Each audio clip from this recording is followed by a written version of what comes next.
I sat in the client meeting, watching Trevor present my designs as his own masterpiece, while the board members kept asking for that signature Robert Kim touch they'd specifically requested. The irony was suffocating. He'd fired me 3 days ago to cut costs, yet here he was, unable to deliver the very thing that made our firm millions. My phone buzzed with a message that would change everything. Robert, we know what really happened. Are you ready to fight back? 23 years. That's how long I'd been walking through the glass doors of Morrison and Associates every morning at 6:47 a.m. sharp. Robert Kim, 58 years old, carrying the same worn leather briefcase and nursing the same quiet pride that comes from being really, really good at what you do. Architecture wasn't just my job, it was my religion. Most people don't understand what makes a building breathe. They see walls, windows, concrete, but I saw something else entirely. My signature touch, what clients started calling soul windows, weren't just geometric patterns cut into facades. They were carefully calculated light symphonies that could make a person feel hope when they walked into a lobby or peace when they sat in a waiting room. Sounds crazy, right? Well, it made our firm millions. The morning everything changed started like every other. I was already reviewing blueprints when Trevor Morrison stumbled in around 9:30, probably nursing another hangover from whatever networking event he'd used as an excuse to drink expensive whiskey. Trevor inherited Morrison and Associates from his father 3 years ago, and let's just say architectural genius wasn't part of his DNA package. What he lacked in talent, he made up for in ego and expensive suits. But that Tuesday felt different. Electric. Today was the day I'd been building toward for months, the Meridian Cultural Center contract signing. $4.5 million. dollars. The kind of project that defines a career, transforms a community, becomes your legacy carved in stone and steel, and yes, my soul windows. The client specifically requested me by name, not the firm. Me. I spent 2 hours perfecting the presentation that morning, adjusting every detail of my light pattern calculations. The Meridian Center wasn't just another building, it represented hope for a neighborhood that desperately needed something beautiful to believe in again. The board members had seen my preliminary designs and called them transformative. Their words, not mine. Trevor breezed into my office around 10, coffee in hand, acting like he'd been working all night instead of scrolling through social media. Ready for the big day, Robbie? He always called me Robbie when he wanted something. I preferred Robert. Had for 23 years. The contract signing went perfectly. Better than perfectly. The Cultural Center board was practically glowing as they talked about my vision for their space. Mrs. Patterson, the board chair, actually teared up when I explained how the main hall's soul windows would create different emotional atmospheres throughout the day. Energizing morning light for events, contemplative afternoon rays for quiet reflection, warm evening glows for community gatherings. This is exactly why we insisted on Robert Kim, she told Trevor directly. His reputation for creating spaces that actually heal people is legendary. Trevor smiled and nodded like he'd personally trained me. Took credit with handshakes and hearty laughs while I packed up my drawings. Classic Trevor behavior, but today I didn't care.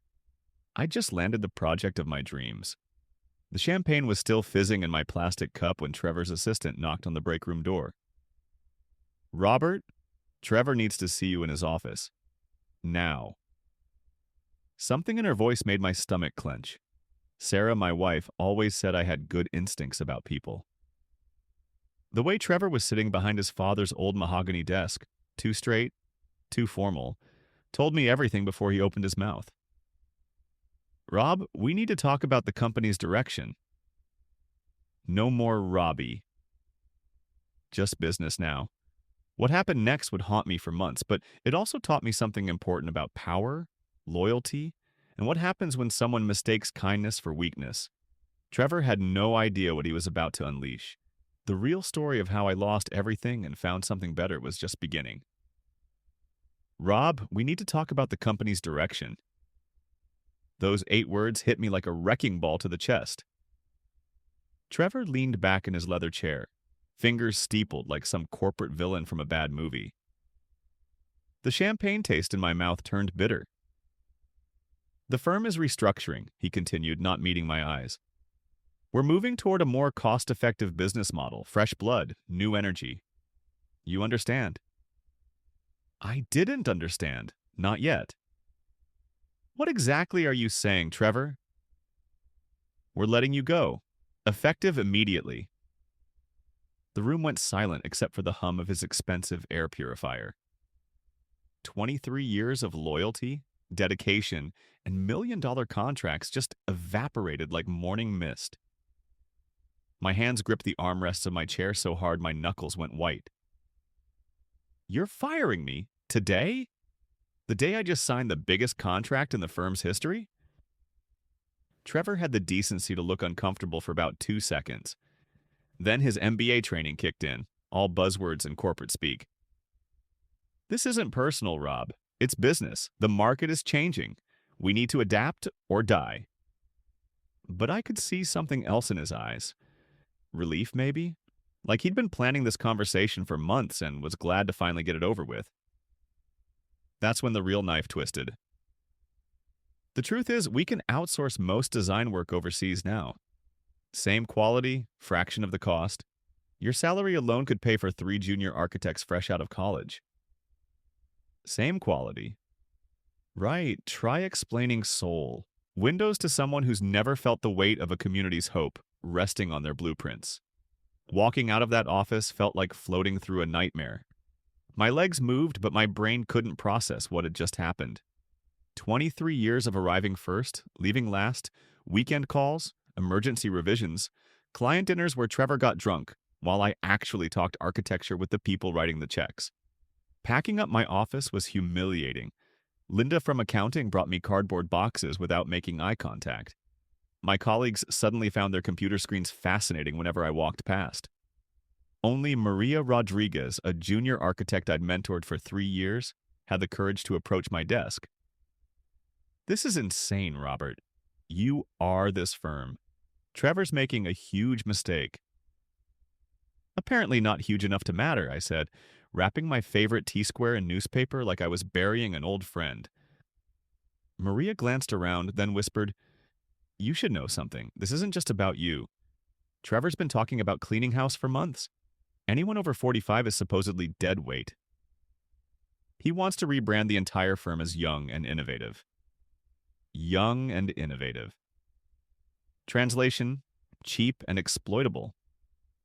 The drive home took forever and no time at all. Sarah was in the garden when I pulled into our driveway at 2 in the afternoon. She took one look at my face and the boxes in my back seat and knew everything without me saying a word. That ungrateful little weasel, she said, wrapping me in a hug that smelled like soil and lavender. Sarah never liked Trevor, said he had weak handshakes and shifty eyes. Turned out she was right about both. That evening, while Sarah made my favorite Korean beef stew and muttered creative curses about Trevor's questionable parentage, I sat in my home office staring at 23 years of architectural awards, industry recognition, client testimonials, photos of buildings that wouldn't exist without my vision. The Meridian Cultural Center contract sat on my desk, my signature still wet from that morning. $4.5 million, and they'd specifically requested me. Not Morrison and Associates, Robert Kim. Then something clicked. A memory of Mrs. Patterson's exact words. This is exactly why we insisted on Robert Kim. His reputation for creating spaces that actually heal people is legendary. Insisted. Not requested. Insisted. The next morning brought the first crack in Trevor's perfect plan. Maria called at 7 a.m., barely containing her excitement. Robert, you need to hear this. Trevor spent all yesterday afternoon on calls with overseas firms, trying to find someone who can replicate your Soul windows for the Meridian project. He's been showing them photos of your previous work, demanding they copy your exact style. And they can't do it. The geometry is too complex, and they don't understand the emotional psychology behind your light, patterns. One firm actually laughed at him when he tried to explain why windows need to have souls. I felt the first spark of something I hadn't experienced in 24 hours. Hope, maybe, or justice. Hard to tell the difference sometimes. Maria wasn't finished. There's more. I overheard him on a conference call with the partners. The Meridian board wants to meet with you personally next week to discuss design details. Trevor told them you were temporarily unavailable, but would definitely be leading the project. Temporarily unavailable, while permanently fired. The man's creative relationship with truth was truly impressive. Over the next 2 days, the picture became crystal clear. Trevor had built his entire business model around my reputation, then fired me thinking he could simply purchase cheaper imitations of my work. Like buying knockoff designer bags and hoping nobody notices the crooked stitching. Sarah found me laughing at my laptop Thursday morning, reading emails that had been forwarding to my personal account from old clients. What's so funny? Trevor's having a meltdown. 3 different architecture blogs are reporting that Morrison & Associates is undergoing significant creative transitions. Industry code for "the talent just left the building." But the real game changer came Friday afternoon. My phone buzzed with a text from an unknown number. "Robert, we know what really happened. Are you ready to fight back?" The message was from David Chen, senior partner at Chen & Associates, Morrison's biggest competitor. Apparently, word travels fast in the architecture world, especially when it involves someone stupid enough to fire their star designer. On the same day, he lands a multi-million-dollar contract. David wanted to meet. Soon. And he had some very interesting things to tell me about client loyalty, professional reputation, and what happens when someone mistakes fear for respect. Trevor thought he held all the cards. What he didn't realize was that he just handed me a royal flush without even looking at his own hand. The real war was about to begin. David Chen's office overlooked the city skyline, all floor-to-ceiling windows and minimalist furniture that screamed successful architect. He poured 2 cups of coffee while I tried to figure out why the most respected firm in the city wanted to meet with a guy who'd just been fired. "Robert, let me be direct," David said, settling into his chair. "Trevor Morrison is an idiot." Well, that was refreshingly honest. Half the industry knows what really happened. The other half will know by Monday. David leaned forward. "The question is, what are you going to do about it?" Turns out, while I'd been wallowing in self-pity and packing boxes, the architecture world had been buzzing. The Meridian Cultural Center board wasn't just asking for me specifically, they'd written it into their contract. My name, my designs, my supervision. "Trevor can't deliver what he promised," David continued. "And when a $4.5 million project goes sideways, it makes headlines." The plan David outlined was elegant in its simplicity. He'd been tracking Morrison & Associates for years, watching Trevor slowly destroy his father's legacy through arrogance and corner-cutting. Now, Trevor had made his biggest mistake yet. "We could offer you a position here," David said. "Senior partner, your own team, complete creative control." But there was a catch. There always is. First, we need to let Trevor hang himself publicly. The Meridian project is due to start next month. When he can't deliver your designs, the contract defaults. That's when we step in. Makes sense, right? Except it meant watching a community project I cared about get delayed while Trevor scrambled to save face. The thought made my coffee taste bitter. David must have seen my hesitation because he smiled. "Robert, sometimes the best revenge is simply letting someone be themselves in public." The weekend crawled by. Sarah kept finding excuses to check on me while I sat in my home office, supposedly working on my resume, but actually refreshing architecture news websites obsessively. Trevor's desperation was becoming industry gossip. Monday morning brought the first domino falling. Maria texted me a photo of Trevor's whiteboard covered in frantic sketches that looked like a kindergartner's attempt at my soul windows. The geometric calculations were completely wrong. The light angles made no sense. It was architectural gibberish, dressed up with fancy technical terms. Then came Tuesday's conference call with the Meridian board. Trevor had promised them a detailed walkthrough of the design process. According to Maria, who somehow got invited to take notes, it was 20 minutes of corporate buzzwords and evasive answers about why Robert Kim wasn't personally presenting his own work. Mrs. Patterson wasn't having it. Mr. Morrison, we contracted with your firm specifically because of Robert Kim's involvement. Where is he? Trevor's explanation about strategic restructuring and distributed project management fooled exactly nobody. The board demanded to speak with me directly by week's end, or they'd invoke the contract's key personnel clause. Wednesday brought panic. Trevor actually called my personal phone, trying to sound casual while obviously reading from a script. Hey Rob, hope you're enjoying your time off. Listen, we could really use your input on the Meridian project. Maybe some consulting work? Temporary basis, of course. I let him sweat for 5 seconds before responding. Trevor, didn't you fire me for being expensive dead weight? Now, Rob, that's not exactly... Goodbye, Trevor. By Thursday, the cracks became chasms. 2 other major clients called Morrison and Associates, asking pointed questions about their projects. Word was spreading that the firm's signature designer was no longer there, and suddenly everyone wanted to know who'd actually be handling their buildings. David Chen called Thursday evening with an update that made me smile for the first time in weeks. The Meridian board just retained us as backup consultants. Officially, it's just preliminary planning.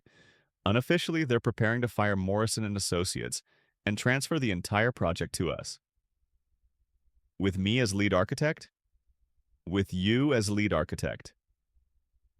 Friday arrived like the final act of a play everyone could see coming except Trevor.